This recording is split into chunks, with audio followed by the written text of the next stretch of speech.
Bonjour à toutes et tous, correction de l'exercice CGC 004.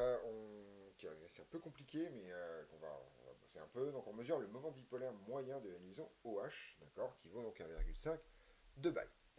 On vous dit aussi que la molécule d'eau est coudée avec un angle alpha, et donc on vous demande de trouver alpha à l'aide du moment dipolaire. Donc on va faire un petit dessin, et on va regarder un peu les choses. Alors l'oxygène est comme ça, et on vous dit que la molécule d'eau est coudée, donc autrement dit H2O est comme ça. Deuxième chose, alors elle est coudée tout simplement parce qu'en fait le modèle de Lewis de l'eau c'est ça, et que c'est donc une forme en AX4, et que donc les deux H a priori en fait cette molécule formerait un tétraèdre régulier s'il y avait des choses ici. Ça c'est juste pour culture. On vous dit qu'il y a un angle alpha ici, voilà, donc c'est le coude que forment les deux liaisons. Et on vous dit que le moment dipolaire de cette molécule vaut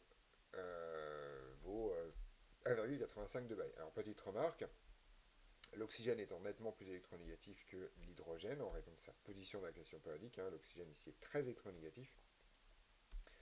En gros, le moment dipolaire va être comme ça.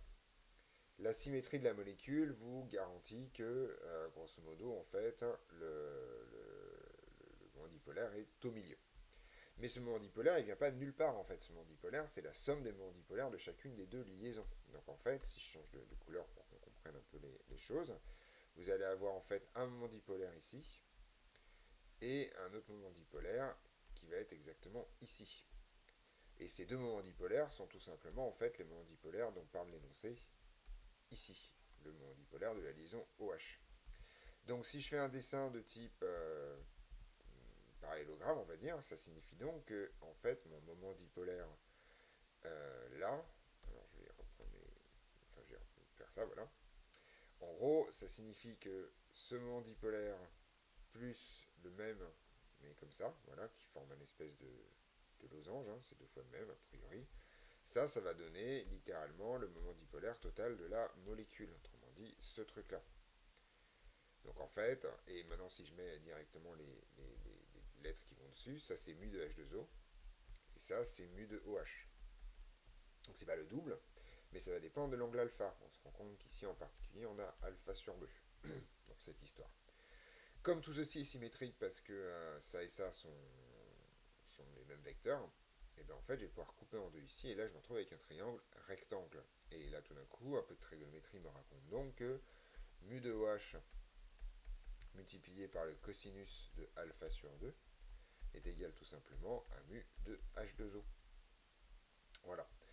Et donc, je connais tout, ou presque. Ça veut dire donc en fait que alpha, c'est égal tout simplement à 2 fois l'arc cosinus du rapport entre... Alors, c'est pas mu de H2O, pardon, c'est mu de H2O sur 2, excusez-moi, puisque c'est la moitié de mu de H2O.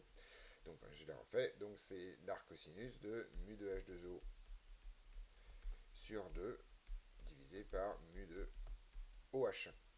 Ça tombe bien puisque ce truc-là est bien inférieur à 1, d'accord. Avec pas sur 2, ça marchait beaucoup moins bien.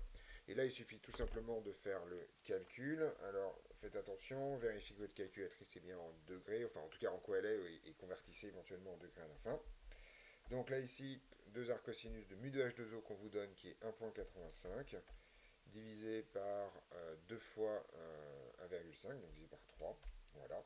Et ça vaut tout simplement 103 degrés, 104 si on arrondit dans cette histoire. Donc voilà, ça fait 104 degrés, qui est effectivement l'angle entre les liaisons dans cette histoire. Et donc ça permet de trouver alpha sans aucune forme de problème, c'est bien comme ça qu'on fait.